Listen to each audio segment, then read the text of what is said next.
Welcome, Kyla Lanier. Today we're talking about a most pressing issue of human trafficking. And I was doing some research last week and came across your wonderful organization and all of the work you're doing, Truckers Against Trafficking. So I'd like to just get right into it and discuss what is happening, Truckers Against Trafficking. I reached out, you kindly got back to me right away. And the first question I asked you was, how did you start this? What made you want to do this? And you told me a great story, the book with your mom. So I'm going to let you talk about that and tell everybody about that. Okay, so back in 2007, my mom sent my three sisters and I a book called Not for Sale, and it was written by David Batstone. And it was a really good overview book of human trafficking, global domestic labor, sex trafficking. And we all read this book and we were just horrified that slavery still existed. We knew there was injustice, we knew there was exploitation, we knew there was poverty around the world, but we did not realize that slavery existed. And so we knew we needed to do something about it. And so we had a conference call. We all live in different states. We had a conference call in 2007, and we started our first nonprofit organization out of that. And we had this very lofty goal to end human exploitation worldwide. Lofty indeed. Yeah. And so from that, we started researching. My mom and I started a task force here in Oklahoma, a statewide task force. My sister in Colorado, she and her neighbor put on a big human trafficking awareness conference. And they invited Polaris, who runs the National Human Trafficking Hotline, Not for Sale, Free the Slaves, Transitions Global, International Justice Mission. A lot of the people that were had been doing this work for quite some time and had more expertise. And so they came to this conference and they spoke. We flew to Denver to learn from the experts. And in one of the breakout sessions that I attended, the man was talking about his desire to train gas station attendants in the science of human trafficking. And I thought, oh my gosh, that just makes like such good sense. So I went back to my mom, and she had been researching the FBI big national raids where they recover hundreds of children and arrest, hundreds of traffickers each time. And she said, one of the places that they're always finding both girls and women are at truck stops. It's one of those places. And she had grown up with her parents on the El Paso border, and they owned a small motel. Their major customers were truck drivers. And she said, most of them are really good guys. If they knew what was happening, they'd do something about it.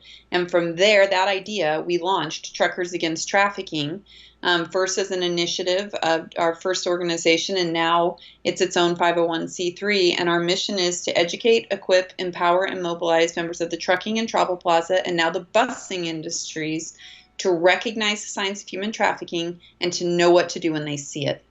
I mean, let me give out the website because all of the information is there for everybody. I want everybody listening to please go on the website. There's such a wealth of information. I was just reading and amazed at what you have done and what you are setting out to do. And it all makes such common sense. So it's truckersagainsttrafficking.org.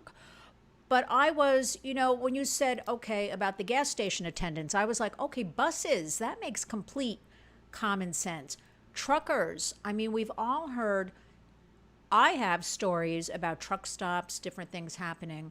And just to go back a little bit, I think mentioning the word slavery, it's so shocking, that word slavery, that when I first was researching and working on different efforts for human trafficking, I kind of didn't want to use the word slavery. And then I'm like, but it is slavery. And It is. it is such a strong word that people have to be shocked. And therefore, they'll hopefully research more and get involved more. So tell me some of the stories. First of all, why did your mom send all of you the book? It was just because she read it, she liked it, you were young women, she wanted to alert you to these things. What made her do that? She's always sending us different books to I read. like that. Yeah, things that inspire her, things that upset her. Sometimes, I'll be honest, we don't always read the books she sent, but she was extremely persistent with this one, insistent that we read it, and we were just like, yes, ma'am. And so we did, and we were just as shocked as she was, and just felt like we needed to move to action, like not just read it, but do something about it. Actually, and then it is so shocking, even basic stats, things like it's reported 40 million people are trafficked. That's globally. Now it's probably, we know, higher. Yeah, Yeah, right. go You've ahead. got Speak you've got speak the to stats. speak to that number. Speak about this country. What do you know about this country? What kind of stats do you have for this country? We don't actually have a good national study, Right. unfortunately. The 40 million that you're talking about comes from the International Labor Organization, so that's a trusted site for stats, and that's mostly labor trafficking, then sex trafficking, organ trafficking, and child soldiers. So it all fits into that 40 million.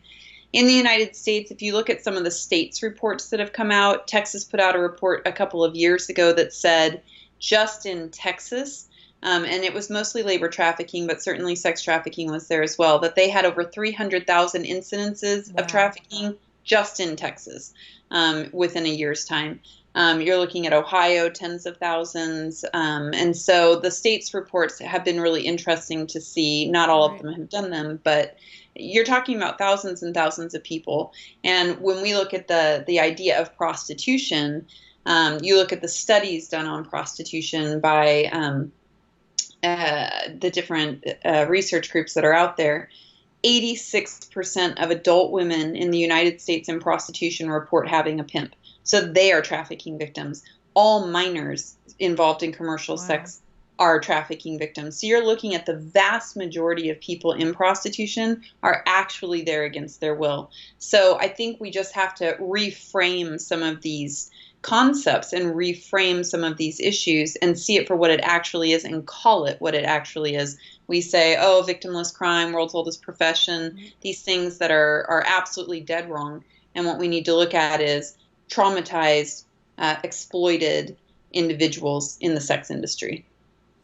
And we constantly need to, on a daily basis, just raise awareness. It's as simple as talking about it every day, Right. providing some resources. I love talking with you. I think the more we can spread the word, and I've run across that. I initially got involved because I had a client I was working on domestic violence, and her Mm-hmm. book was about domestic violence. And these are very hard subject matters for people, and I don't blame them. It's very tough to think about these things. People tend to push them out of their minds. If it's not happening to them, they don't want to know about it. But the truth is, it's happening all over. So as I was delving into working on the domestic violence, I crossed into human trafficking, and that kind of exploded. And now with the border issues we're hearing about, I have a partner, Blanquita Cullum, who lives on the border in Texas Mm-hmm. and has firsthand knowledge and information from border agents, what's going on there. So we stepped up our work in that we have to get out there and raise awareness, educate people, provide resources. So when I Right. came across Truckers Against Trafficking, I'm like, I didn't know about this. This is fantastic. We have to spread that word. So tell me, what I think is very interesting is that you actually teach, provide certification. So go into that a little bit. How does that work? Sure. So with both trucking, busing, and truck stops, I mean there are definite partners as well in this fight. We have created industry-specific training materials. So we have a DVD that we can send out all across the country to any of the companies, owner-operators. Those are the guys that own their own trucks and are driving out there. They can watch it online. They can watch it through a DVD. We provide those for free. And then we have wallet cards. We also have an app on iPhone and Android that basically is the I wallet card. saw that, yeah. Yeah. It has red flag indicators of human trafficking as they will see it. You're going to see it differently no matter where you work, no matter what you do. There's some generalized issues like any minor being sold for commercial sex, evidence of pimp control. That's anybody, but just very specific to the industry so that they know what they're seeing, and then we tell them exactly what to do. Step 1, 2, 3: give this information to law enforcement. Do this, do that, and so that they feel empowered. They know what they're looking at, and they know exactly what to do about it. And so we do presentations all over the United States, as well as we'll be expanding into Canada later this year as well. Great. Um, We work with a group down in Mexico that is combating human trafficking around their country. They're also they've launched Guardianes del Asfalto, which is a TAT model replication, Guardians of the Asphalt, to, again, using the transportation industry. They're the eyes and ears of our nation's It makes highways. such They complete see what sense. other Just people don't see. Right. So train them in what they're seeing and let them know what to do. And that's it. We've been very successful with that. I saw there was a very large number on your website of trained. It was 700 something thousand, or I Right. saw a number on the website. Again, Right. that's truckersagainsttrafficking.org for everybody listening. Now, how is it working with the government? How is it working, if you can touch upon that, also with law enforcement? Combining the two, are they working hand in hand? Is it working out? Is it obviously you have results, so how is that going? Well, as we got into the trucking industry, we noticed, well, we found out because we were newbies to the whole industry itself. We didn't have a background in trucking. So as we got into it, we realized that there were state agencies that had overlap with the trucking industry or the commercial vehicle industry. We also learned that there was law enforcement, dedicated law enforcement, that that's their job. So with state police and state patrol, they tend to have a commercial vehicle enforcement unit. And so what we started to do was we thought they need to be trained to recognize the signs of human trafficking. And they also, at the same time, need to be trained that the industry itself is their partner and their ally in this fight. And so we do law enforcement trainings around the country to mostly state patrols. We also work with state agencies, creating those pathways for engagement. As you said, this is an everywhere problem. So I always say it's an everybody solution. How can your agency play a role? And so we work with Department of Motor Vehicles, we work with Department of Licensing, Department of Revenue, we work with Department of Transportation, with state police and state patrol. We work with as many different groups as possible to really close those loopholes to traffickers, make it that much harder. If all of these people are trained on the signs to recognize those lies, that sort of hiding in the shadows, it's not going to work anymore. We're shining lights. We are going to expose the predators that are out there, and we're going to hopefully recover victims as a result. Now, share with us some stories. Do you have anything you can share? I'm thinking about, it was shocking to read 1 in 4 victims are children. Yes. That's, Yes. I mean, it's all shocking, but that's really shocking to think. What if a trucker pulls in 2 o'clock in the morning or something and sees a man with a little girl, and what do they do? Share something with us. Well, we would certainly want them to call immediately if it looks Right. suspicious, especially if they're going truck to truck to truck. We would hope that the truck stop personnel also would recognize that as a clear sign that something is off. But I'll share a couple of stories, and I will say that it's not always kids. A lot of adults are being trafficked as well. There was a RV that pulled into a truck stop in Virginia, and just some suspicious activity. There were black curtains on the RV. It was parked out back by the commercial vehicles. There were men coming to and from over the course of a few hours. A couple of men had come to and from the RV. And so one of the truck drivers, Kevin Kimmel, actually, he was watching it. It was bothering him, and he made that call. Virginia State Police arrived on the scene, and they asked if they could enter the RV. And Laura Sorensen and Aldair Hadza said, yeah, absolutely, come on in. They were oversharing with their answers. They were very just almost happy to be talking to law enforcement.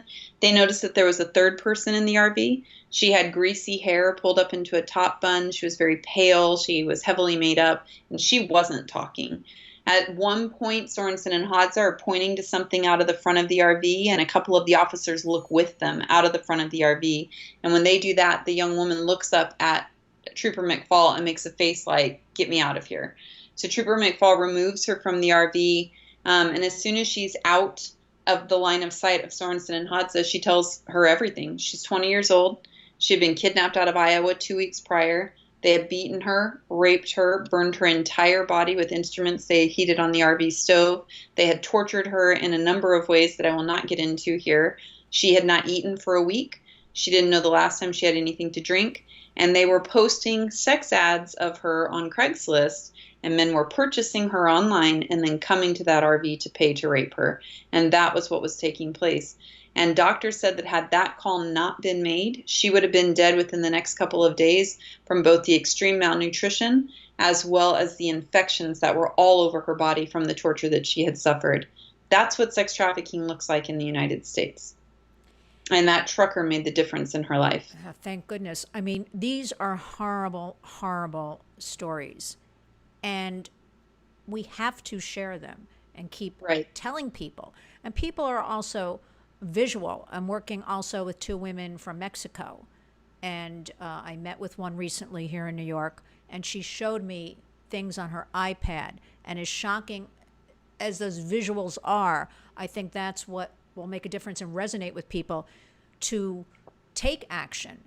And everybody can do a little something, whether they go on your website, truckersagainsttrafficking.org, donate a few dollars, get involved. Talk about how could people who are listening to us, they go on the website, say they live in New Jersey, I'll just make something up.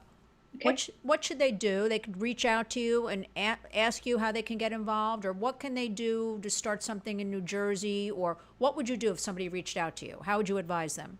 Well, I'd first have them look at our resources page. So if you're on the website, truckersagainsttrafficking.org, you can go to resources, and then there is a how to get involved tab under the resources tab. And there's a whole slew of different ideas. So if they are part of State Patrol and they want a law enforcement training, they can email us at tat.truckers@gmail.com, and we will get back to them with that information.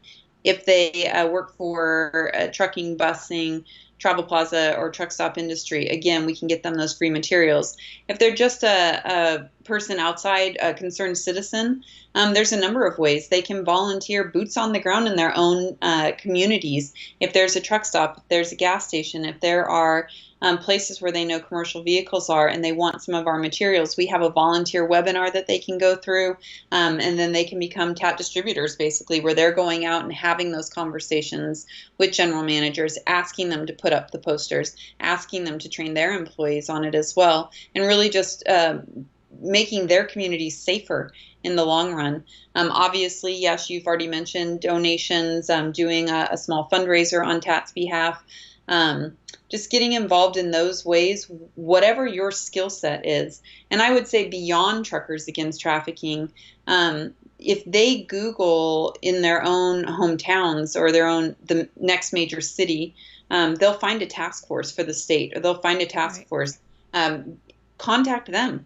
Find out who your direct service providers are. There are always needs there. So maybe it's you're good at knitting blankets. Knit a blanket for one of those places. Maybe you're good at baking, and so you can bring baked goods in to staff or girls at a restoration home or guys that are recovering from this. Maybe it's you're really good at accounting, and so you can volunteer your time helping them with the books. There's really any talent you have can be used and leveraged for the good of humanity. And so I would say whether it's with Truckers Against Trafficking, whether it's with a direct service provider, whether it's with your task force, whether it's getting your business involved or your agency involved, there's always something that you can do. There's always something all of us can do. I agree, but a common question I am asked is, what can I do?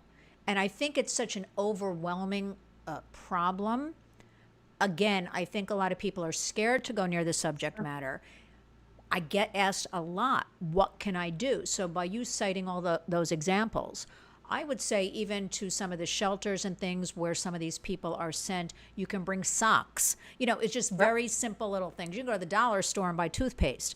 Right. So I tell them, basically, you can do anything. Anything helps. Absolutely. Now, let me ask you about, what is your involvement with any schools? Are you able to go into any high schools and colleges, or is there too much red tape with the education system? Because I always think the young women and men, I wish we could go into the schools, 6th, 7th, 8th grade level and start educating all the kids about this. There are a lot of great organizations out there that actually have middle school, high school curriculums, and they're available. Some are, they cost a nominal fee to cover the shipping costs and the creation of the materials. Right. Other ones make their materials and their curriculum available for free. Our media partners who've made all of our training videos, I Empathize, they actually have an Empower Youth program Oh, that wow. is middle school and high school based. You've got Unlock Freedom that has a free high school based curriculum. So there's so many. I mean, all you would have to do is type in anti-trafficking curriculum. Some states are starting to mandate it. Some districts have allowed it in. But while we're focused on the transportation industries, Right. and the agencies that overlap with them, there are groups that is their calling, that is their focus. It is the school system, because traffickers are looking for vulnerable people. So that could be the undocumented population, that could be poor people, that could be people with mental and physical disabilities, that could be people that are homeless, but they're also looking for teenagers. They're looking for Right. kids, whether they have good two-parent homes, but they're just looking for some outside affection or encouragement about who they are or how pretty they are or something like that. Or it could be a kid that's already been predisposed to violence in the home, sexual abuse, and so they're easy prey. So it's important to get this message before them. Right. Everybody that I've ever talked to that has worked with students, when they go in and they do a big presentation or after the curriculum, there's always kids self-identifying or kids identifying their friends as being targets. And so there's 4 or 5 people, and they work in conjunction with law enforcement to follow up and investigate and really help those kids out. Because I think that is a push that we need to even work harder on as a Yeah, society, is getting in there and educating the children absolutely. as to all of this, what to look for. Right. I also, obviously, this is a moneymaker, this Yes. whole human trafficking. And again, you can sell a person over and over.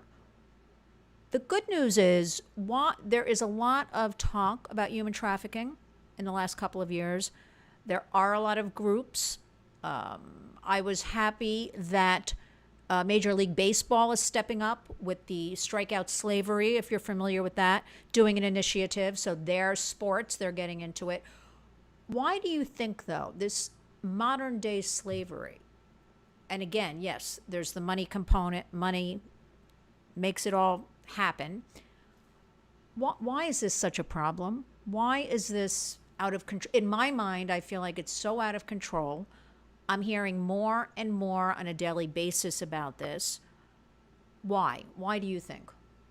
I do think that the main motivator for traffickers is greed. This is a Right. $150 billion annual industry, so that's why they're there. That's whether labor trafficking or sex trafficking, they can make bank on this, and with very little consequences to themselves.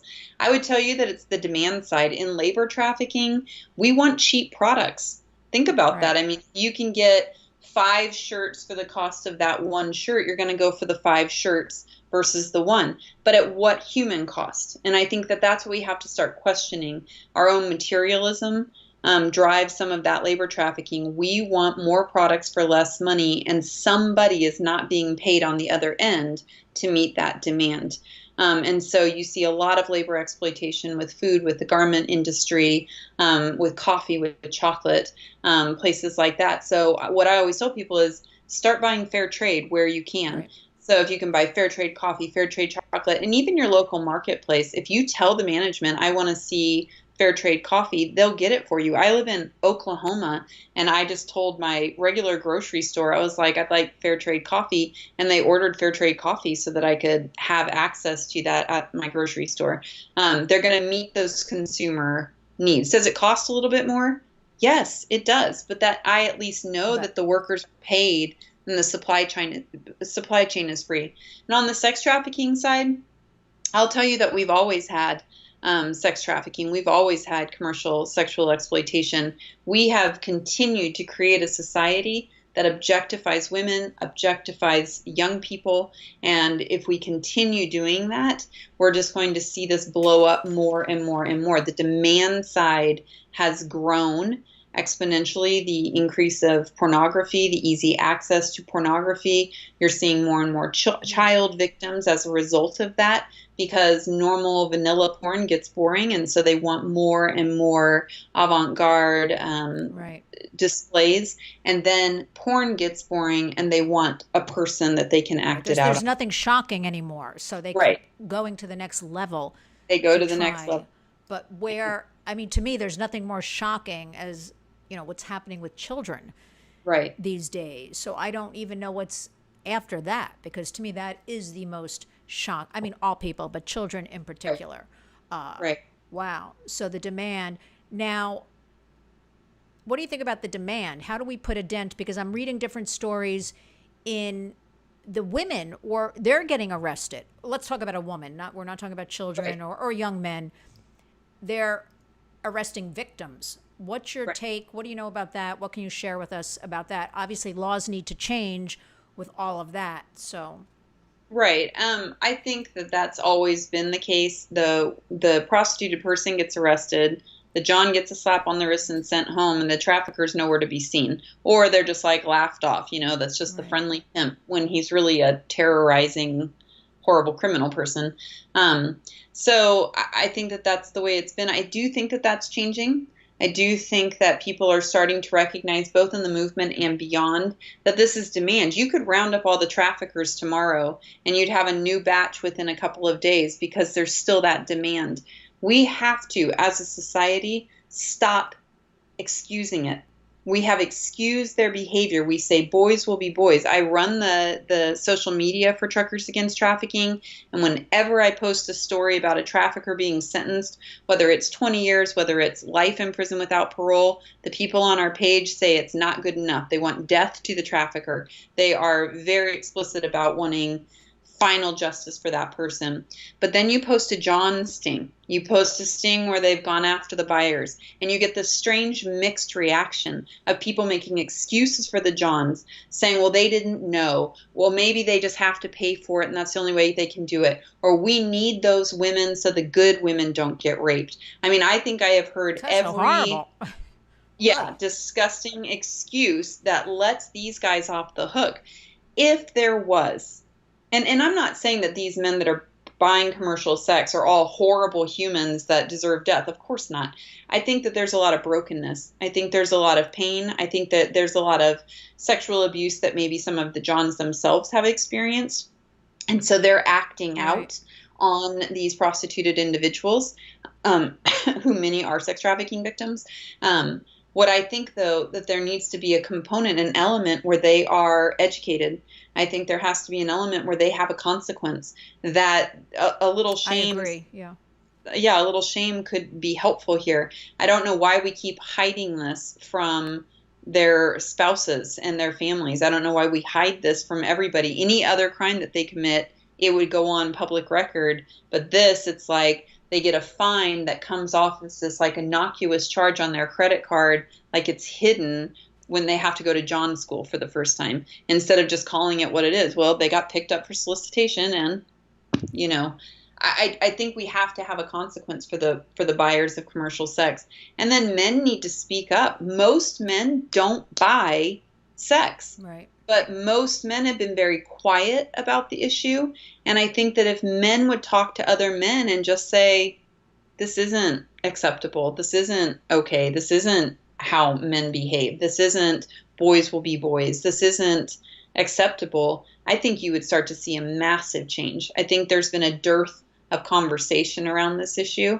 And so it's just been left to grow. It just flounders because again, as I'm reading things, and there was something started about 2 years ago, and I thought, well, all right, it's some Hollywood celebrities, whatever, but as long as it raises awareness, the men were speaking up. Don't treat a woman this way. That just fell by the wayside. There's Right. nothing going on with that right now. So I can't understand why more men don't speak up about this whole issue, or getting back to the celebrity, we'll use that as an example for now, give more interviews about this is not okay, because at least anything to raise awareness, anything to get eyes on the issue. Right. So I can't figure out why there's not more of that conversation going on. And again, when I was looking at your website, I like how you have different, percentages of things. I saw 88% people, communities want businesses to do something for society. I mean, that's a very high number.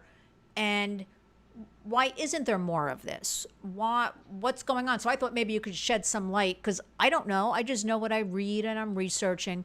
You're actually doing it. You're in the field. So I can't figure out that component of why the men aren't stepping up more to Right.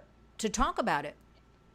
I think, any societal change, any sort of shift in attitude takes time. You're turning a big ship, and Right. that just takes time. We did put out a demand video earlier this year, and we do have a man-to-man campaign, and it is professional drivers, male professional drivers, talking to other male professional drivers about why they don't purchase commercial sex. And then we have this demand video, and it's men talking about this issue. Right. And it's powerful. The men that have been watching it, we're going to be definitely pushing this out to men's groups, John schools, any of these different groups that want it. It's free on our website. All of our materials. I saw it. I'm like, this video should go to companies, just for the employees, like the Absolutely. HR departments, to let's start that whole conversation. I saw, Right. I liked that very much with the whole male component. And I also saw under press that Las Vegas recently, with 50 bus stops, Right. put up, I guess, posters that were designed by survivors, victims, working to raise awareness. And I thought, you know what? How easy would that be for every community to really put up posters on bus stops? I mean, we have nothing like that here in New York. You have a bus stop on every other corner. Nothing. There's nothing in our subway system about trafficking. I'm always looking. I see nothing. What a simple idea, but how powerful to have. And then also to have, victims involved in designing, so the messaging is correct. So Right. what do you know about that? Is that something that maybe is going to be rolled out across more communities, or it should be? Well, we just launched that. That's through our Busing on the Lookout program.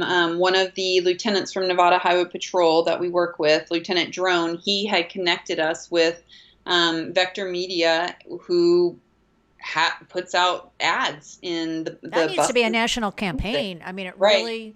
And so they donated the ad space for us, and so we were able to do that. So this is like a big launch for us. So we're waiting to see if there's any impact. But yeah, we created all of those bottle posters with survivors of trafficking, just to make sure that the imagery was correct. Would they have looked at this, to their best knowledge? Would they have looked at this while they were in the life?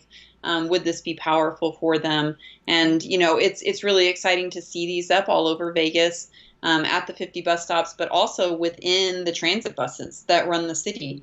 They're inside those buses as well. That messaging, the hotline number is there, Right. and they're speaking directly to victims in the life. Yeah. Yeah, I thought it was very powerful and really does need to be a national campaign. So that's something Yeah. to think about. Now, what's up next? What else can you share with us? Truckers Against Trafficking. You have so much going on. Again, it's truckersagainsttrafficking.org. No, you really do. You've done wonderful. You, starting with your mom and your sisters, I mean, it's really, really something, the work you have done and continue to do. And everybody needs to know about you and your organization. So what's up next? What are your plans other than continuing all this great work you're doing? Yeah, we obviously want to continue to scale all of the current programs. We are in process of filming an energy video right now. There's a lot of overlap with trucking, bringing the oil down, building the pipelines and things of that nature. And so we're working on an energy specific video, and then we will be expanding into Canada. So we're looking to hire a Canada TAT director. They just got their national hotline launched at the end of May. And so we're really excited to see those calls start coming in, a coordinated effort around that country as well. And so we want to galvanize both the trucking, busing, and truck stop industries in Canada. So those are the big You projects. got a full plate. Yes, we do. A full plate and then some. Well, you're doing wonderful work. Again, we will have all of your information up on the Lionel Nation YouTube channel with all your website and where people can find you. And I want to thank you for agreeing to speak with me and for sharing the information. And again, we need to educate and raise awareness for this. And truckersagainsttrafficking.org. And Kyla, thank you so much for joining me. I really appreciate it. And we'll talk soon. Thank you. Thank you. Bye.